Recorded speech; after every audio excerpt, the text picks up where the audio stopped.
Bienvenue sur Africa 24 dans cette nouvelle édition de l'Africa Tonight. Au sommaire de l'actualité, la présidente de Centrafrique, Catherine Samba-Panza, a nommé ce dimanche un nouveau Premier ministre.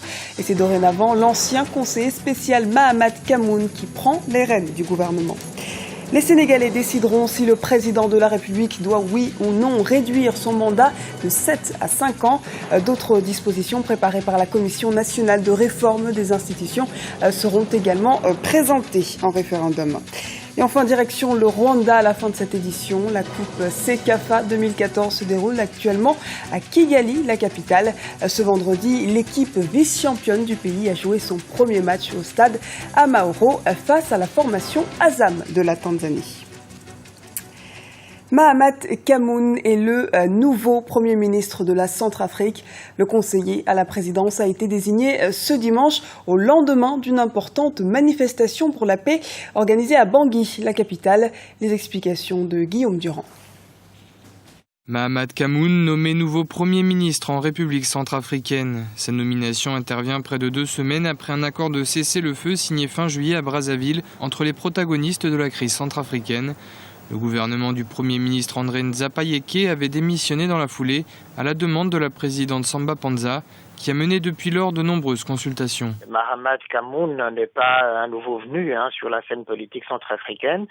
On sait qu'il avait été le directeur de cabinet de l'ex-président Diotodia, qu'après l'éviction de Diotodia, il est resté comme conseiller spécial à la présidente, donc auprès de Catherine Samba-Panza. Il était ministre d'État. On sait par ailleurs qu'il a longtemps travaillé au Trésor public centrafricain. Mahamat Kammoun devra poursuivre la tâche de son prédécesseur et mener le pays vers la fin de la transition. Il aura également pour mission de consolider le fragile cessez-le-feu entre membres de l'ex-Seleka et anti-Balaka. En réalité, il n'a pas beaucoup de choix, en réalité, il s'agit pour lui simplement de, mettre en place la transition, suivant les accords de Libreville, et 2, mettre en œuvre justement cette cessation des hostilités de Brazzaville. Donc voilà, en gros, c'est que il va avoir comme tâche pour les jours à venir. Avec cette nomination, la présidente Catherine Samba-Panza a choisi de résister aux vœux de la communauté internationale qui faisait de l'ancien ministre d'État Karim Mekasoa son favori à la tête du gouvernement. Dans le reste de l'actualité, pas de gouvernement d'unité nationale au Sud-Soudan. Le président Salva Kiir, l'ancien vice-président Riek Machar et toutes les parties ne sont pas parvenus à former un gouvernement alors que l'échéance est arrivée à expiration ce dimanche. Et c'est un nouvel échec pour le retour à la paix et ce malgré la menace de sanctions de la communauté internationale et un risque de famine après 8 mois de conflit. La réduction du mandat présidentiel cristallise l'actualité au Sénégal. La question de la réduction du mandat de 7 à 5 ans devrait être tranchée par voie référendaire. Quand aura lieu cette consultation électorale et surtout, quelles seront les autres questions sur lesquelles le peuple sénégalais sera appelé à se prononcer? Élément de réponse avec Djibril Fofana, notre correspondant au Sénégal. La réduction du mandat présidentiel au Sénégal devrait se faire par la voie référendaire. Le président Macky Sall s'était engagé durant la campagne électorale à ramener son mandat de 7 à 5 ans. Mais depuis son accession à la magistrature suprême, il entretient le flou sur cette question. Une large majorité de ses partisans lui demandent de renoncer à ce projet, tandis que les acteurs de la société civile et de l'opposition lui rappellent cette promesse de campagne qu'il doit respecter. Dans ce contexte, le choix de recourir à l'arbitrage populaire est de l'avis de nombreux observateurs la meilleure option. Est-ce qu'il faudrait organiser un référendum simplement pour le mandat du président de la République ou alors pour l'ensemble des questions qui sont relatives à la réforme des institutions, c'est-à-dire organiser un référendum pour une nouvelle constitution au Sénégal, avec les propositions de la commission qui étaient mises en place. Donc ce sont des questions-là actuellement qui sont agitées. Mais en tout cas, à mon avis, il faudrait éviter d'organiser 2 référendums. Un référendum pour la durée du mandat du président de la République et peut-être un autre référendum ou une révision constitutionnelle d'envergure concernant la réforme des institutions de manière générale. L'enjeu de ce référendum est surtout politique. Il permettra au président Macky Sall d'envoyer un message fort aux électeurs et à la classe politique, celui du respect des engagements électoraux. Au moment du référendum, Macky Sall ayant promis de réduire son mandat, je ne le vois pas faire peut-être une campagne pour le non. Et tous les leaders de l'opposition, tous les leaders politiques du Sénégal de manière générale, comme ils veulent tous accéder au pouvoir, le plus rapidement possible, vont aussi faire une campagne pour le oui. Et ensuite, les organisations de la société civile, de manière générale au Sénégal, qui pensent qu'il y a une forme d'universalisation du mandat de 5 ans, vont aussi également faire une campagne pour le oui. Aujourd'hui, un référendum, s'il est organisé au Sénégal pour un mandat de 5 ou 7 ans, je pense que le 5 ans l'emporterait largement. Mais aujourd'hui, la classe politique reste divisée sur l'idée d'un référendum. Si certains acteurs y voient une manifestation de la vitalité démocratique du Sénégal, d'autres, par contre, dénoncent le coût exorbitant de l'organisation d'un référendum sur le budget de l'État. Le Tchad retire ses permis d'exploration aux géants de l'énergie chinois CNPSC. Un décret a été pris pour retirer les 5 permis de recherche octroyés à la compagnie pétrolière publique chinoise. La société est accusée de violer la législation environnementale tchadienne. En mai, le Tchad avait suspendu tous leurs travaux d'exploration et une amende d'1,2 milliard de dollars a été infligée pour dégradation environnementale. La société civile africaine a elle aussi pris part au sommet Afrique-États-Unis, tout comme les nombreux chefs d'État africains qui se sont rendus à Washington les 5 et 6 août dernier. Ces acteurs ont fait part de leur satisfaction au lendemain de ce rendez-vous unique, comme nous l'explique Guillaume Durand.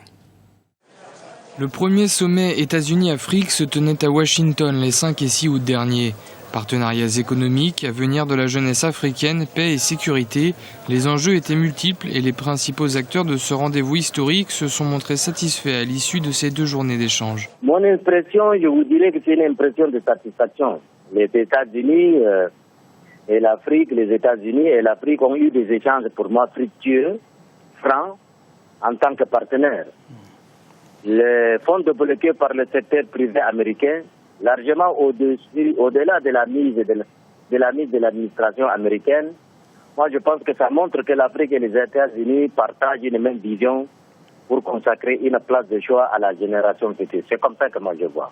Une partie des discussions de ce sommet a par ailleurs été consacrée aux questions relatives aux droits de l'homme. L'appel lancé par le secrétaire d'État américain John Kerry, qui a vanté le respect des constitutions, de la démocratie ou des droits humains, était nécessaire pour la FIDH, la Fédération internationale des ligues des droits de l'homme. La FIDH est satisfaite, ainsi que ses partenaires des sociétés civiles africaines. Le point qui a été mis en exergue concernait les engagements que le président Obama et les autorités américaines doivent prendre par rapport à la protection du processus démocratique sur le continent africain, en tenant compte de tout ce qu'il y a comme rapport démontrant, noir sur blanc, de bilan négatif en matière de droits de l'homme, de respect de valeurs de dignité humaine dans certains pays africains. Au sortir de cette rencontre à Washington, plusieurs décisions ont été prises.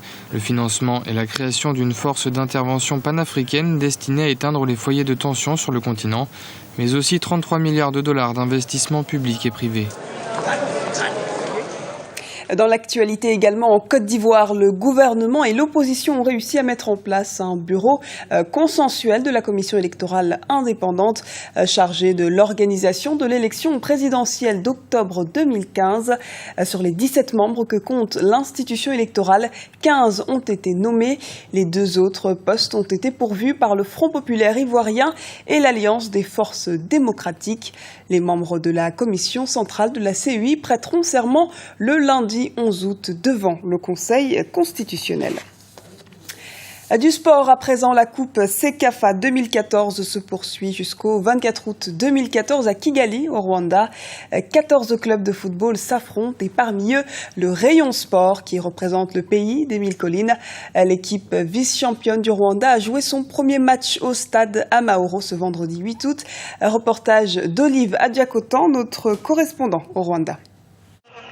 0-0, c'est le score final de l'opposition entre Rayon Sport du Rwanda et la formation tanzanienne d'Azam. Une rencontre qui s'est déroulée le vendredi 8 août 2014 au stade Amahoro de Kigali.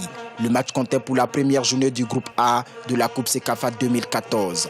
La première mi-temps était plus ou moins plaisante avec les meilleures opportunités pour les visiteurs venus de la Tanzanie.